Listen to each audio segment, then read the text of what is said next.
नमस्कार दोस्तों, मैं ज्योति बहुत बहुत स्वागत करती हूँ आपका एकिन यूट्यूब चैनल में। और हर बार की तरह आज भी मैं आपके लिए लेकर आई हूँ बहुत ही इंटरेस्टिंग और यूज़फुल वीडियो जो कि सीधे सीधे जुड़ा हुआ है आपकी लाइफ्स के साथ में। जैसे कि हम सभी को पता है, भारत सरकार ने नई शिक्षा नीति लॉन्च कर दी है जिसे नाम दिया गया है नेशनल एजुकेशन पॉलिसी 2020। तो इस नई शिक्षा नीति के अंतर्गत क्या क्या बड़े बड़े चेंजेस हैं, क्या क्या बदलाव हैं जो हमारे जीवन में होने वाले हैं, चाहे हम कोई स्टूडेंट हो, टीचर हो या फिर किसी ऑर्गेनाइजेशन से बिलोंग करते हो लाइक स्कूल या फिर कॉलेज। तो इन बड़े बड़े बदलावों, इन चेंजेस को लेकर के पहले भी हमने वीडियोस बनाए हुए हैं। अगर आपने वो वीडियो अभी तक नहीं देखे हैं तो उनका लिंक भी आपको डिस्क्रिप्शन बॉक्स में मिल जाएगा, तो आप वहाँ से वो डिटेल वीडियोज़ भी देख सकते हैं।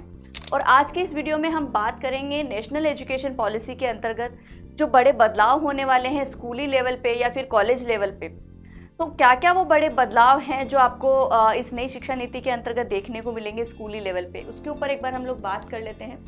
जैसे कि हम सभी जानते हैं, हमारी स्कूली शिक्षा का जो स्ट्रक्चर है वो पहले 10+2 के फॉर्मेट पे काम करता था, बट उसमें अब चेंज करके उसे 5+3+3+4 यानी कि हमारा जो स्कूली शिक्षा का स्ट्रक्चर है वो अब इस फॉर्मेट के ऊपर काम करेगा। तो ये एक बहुत बड़ा बदलाव है जो इस नई शिक्षा नीति के अंतर्गत किया गया है। इसके अलावा भी बहुत सारे चेंजेस हैं जो नई इस एजुकेशन पॉलिसी के अंतर्गत किए गए हैं, जिसमें सबसे जो मोस्ट है वो है डिजिटलाइजेशन, यानी कि जो डिजिटल क्लासेस है या फिर डिजिटलाइजेशन है इसको कंपलसरी कर दिया जाएगा सभी स्कूल्स के लिए। इसमें सबसे फर्स्ट है हमारा स्मार्ट क्लासरूम। तो स्मार्ट क्लासरूम से आज हम सभी अवगत हैं कि क्या किस तरीके की होती है स्मार्ट क्लासरूम। इसको अलग अलग तरीके से आप बना सकते हैं अपने रिक्वायरमेंट के अकॉर्डिंगली, अपने बजट के अकॉर्डिंगली। तो जो स्मार्ट क्लास है इसमें बेसिक जो इक्विपमेंट रखते हैं लाइक इंटरेक्टिव वाइट बोर्ड हो गया, प्रोजेक्टर हो गया, या फिर इंटरेक्टिव फ्लैट पैनल के साथ में भी आप अपनी जो स्मार्ट क्लास है उससे बना सकते हैं। इसमें और भी बहुत सारे इक्विपमेंट है जिनको आप इंटीग्रेट कर सकते हैं जो कि आपकी रिक्वायरमेंट एंड आपके बजट के अकॉर्डिंगली हो सकते हैं। तो जो स्मार्ट क्लास है इसको कंपलसरी कर दिया जाएगा इस नई शिक्षा नीति के अंतर्गत। अगर आप छोटे लेवल पे आपकी स्कूल है या फिर उतना बजट नहीं है तो कम से कम आपको एक स्मार्ट क्लासरूम तो बनानी ही चाहिए या फिर बनानी ही होगी इस नई शिक्षा नीति के अंतर्गत। नेक्स्ट अगर हम बात करें तो रिमोट बेस्ड जो लर्निंग है उसके ऊपर फोकस किया जाएगा। रिमोट बेस्ड लर्निंग का मतलब ही यही है कि आप बहुत ही एक कन्वीनियंट वे में जो है अपनी क्लासेस अपने स्टूडेंट तक पहुंचा सकते हैं, या फिर आपकी जो क्लासेस हैं आप उनको किसी और स्टूडेंट तक भी पहुंचा सकते हैं। इसमें हम एक सिनेरियो देखते हैं कि ऐसी कोई फैकल्टी है जो आपके स्कूल नहीं आ सकती है बट उसका लेक्चर आपको दिलवाना है अपने स्टूडेंट्स को। तो ये जो रिमोट बेस्ड लर्निंग है, रिमोट टीचिंग है, ये आपके लिए बहुत ज़्यादा यूज़फुल हो सकती है उस टाइम पे। और जो बच्चे जो हैं वो कई बार क्या होता है स्कूल नहीं आ पाते हैं, चाहे वो उनकी कोई बीमारी की वजह से हो या फिर उनकी कोई और फाइनेंशियल प्रॉब्लम की वजह से हो, तो रिमोट बेस्ड लर्निंग जो है वो आप उस टाइम पे उनको प्रोवाइड करवा सकते हैं। तो देखा जाए तो ये टीचर्स के लिए भी यूज़फुल रहेगी और उसी के साथ ही स्टूडेंट्स के लिए भी ये बहुत ज़्यादा यूज़फुल रहेगी रिमोट बेस्ड लर्निंग। उसके अलावा नेक्स्ट अगर हम बात करें तो कंप्यूटर लैब्स जो हैं वो कंपलसरी कर दिए जाएंगे सभी स्कूल्स के लिए। जो कंप्यूटर का जो बेसिक ज्ञान है, बेसिक नॉलेज है, वो यहाँ पे आपको देनी होगी बच्चों को। तो कंप्यूटर लैब्स जो हैं वो आपको बनानी होगी अपने स्कूली लेवल पे।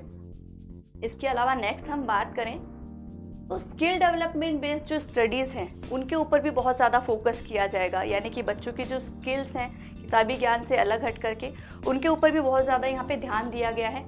जिसमें फर्स्ट अपना जो आता है वो है रोबोटिक लैब्स।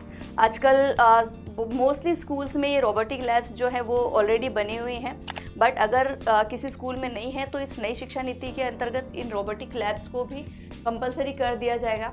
इसके अलावा कोडिंग क्लासेस जो है इनको भी यहाँ पर बहुत ही ज़्यादा ध्यान में रखा गया है।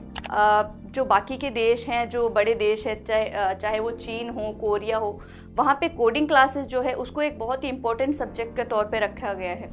तो कक्षा 6 से ही कोडिंग को यहाँ पे स्टार्ट कर दिया जाएगा। तो ये एक बहुत ही अच्छा और बच्चों के लिए बहुत ज़्यादा यूज़फुल रहने वाला है ये। नेक्स्ट जो बड़ा बदलाव यहाँ पे किया जाएगा उसके बारे में हम बात करते हैं।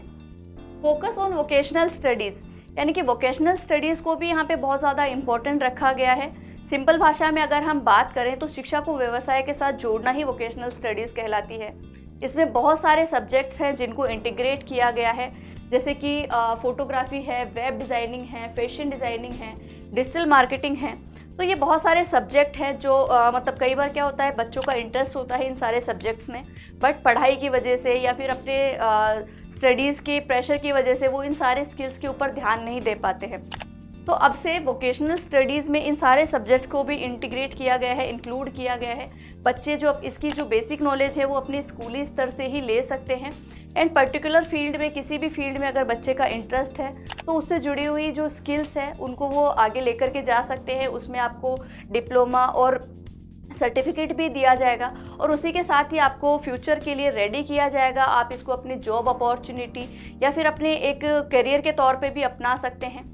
तो ये एक बहुत ही अच्छा इनिशिएटिव है, एक बहुत ही अच्छा अवसर दिया गया है स्टूडेंट्स को अपनी स्किल्स को डेवलप करने के लिए या फिर अपने जो इंटरेस्ट का जो फील्ड है उसको चुनने के लिए, और अपनी पढ़ाई को कंप्लीट करने के साथ साथ ही आप अपने इस फील्ड की तैयारी भी कर सकते हैं और एक बेहतर कल के लिए आप अपने आप को तैयार कर सकते हैं। एक स्टूडेंट जो है वो अपने आने वाले जो भविष्य है उसके लिए आप अपने स्कूली लेवल से ही तैयारी कर सकते हैं।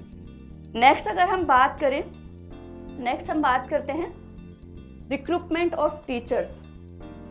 जैसे कि हमने पहले भी बताया है कि मल्टीपल लैंग्वेजेस के लिए, मल्टीपल सब्जेक्ट के लिए टीचर्स का स्कूल्स में रिक्रूटमेंट किया जाएगा। अगर हम बात करें तो हर एक सब्जेक्ट के लिए हम अलग अलग टीचर्स देखने को मिलते हैं, स्कूल्स में अलग अलग टीचर्स को अपॉइंट किया जाता है। बट जो हमारी रीजनल लैंग्वेजेस होती है, जो हमारी मदर टंग होती है, उनके लिए हम अलग से कोई टीचर को अपॉइंट नहीं करते हैं। बट नई शिक्षा नीति के अंतर्गत इनको भी कंपलसरी कर दिया जाएगा। मदर टंग या फिर रीजनल लैंग्वेजेस के जो टीचर्स हैं उनका भी रिक्रूटमेंट किया जाएगा। इसको दो तरीके से, दो बेनिफिट्स के तौर पे आप देख सकते हैं। एक तो टीचर्स को जो है वो ज़्यादा रोज़गार मिलेगा, ज़्यादा अवसर मिलेंगे। उसी के साथ ही बच्चे जो है वो अपनी रीजनल भाषा में या फिर अपनी मातृभाषा में पढ़ाई कर सकेंगे। तो ये एक बहुत ही अच्छा बेनिफिट है जो टीचर्स और स्टूडेंट्स को यहाँ पे मिलने वाला है।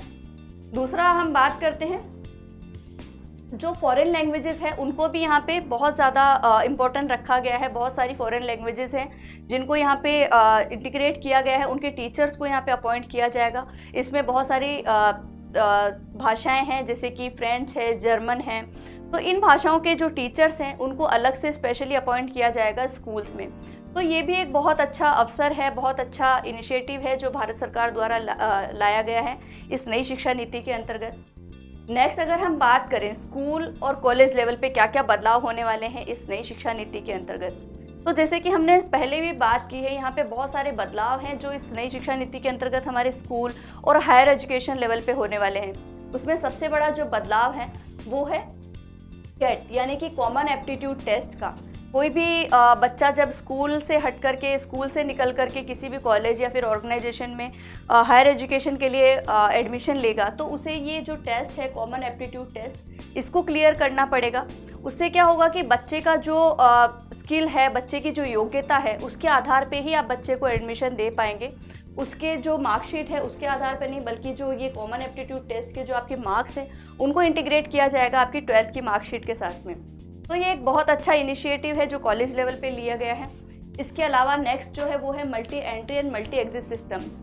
कई बार क्या है होता है कि कई स्टूडेंट जो है वो अपनी पढ़ाई को बीच में ही छोड़ देते हैं, तो उनको एज अ ड्रॉप आउट या फिर फेलियर के तौर पे देखा जाता है, या फिर अपने एजुकेशन जिन्होंने कंप्लीट नहीं की होती है उसके तौर पे देखा जाता है। तो एक multi entry and multi exit system का एक सिस्टम यहाँ पे लाया गया है, एक पॉलिसी यहाँ पे लाई जाएगी जिसमें बच्चा जिस भी ईयर में आकर के अपनी पढ़ाई को छोड़ता है, चाहे वो फर्स्ट ईयर हो, चाहे वो सेकेंड ईयर पे हो या फिर थर्ड ईयर पे हो, तो इसमें फर्स्ट ईयर पे अगर छोड़ रहे हैं तो इसमें डिप्लोमा आपको मिलेगा।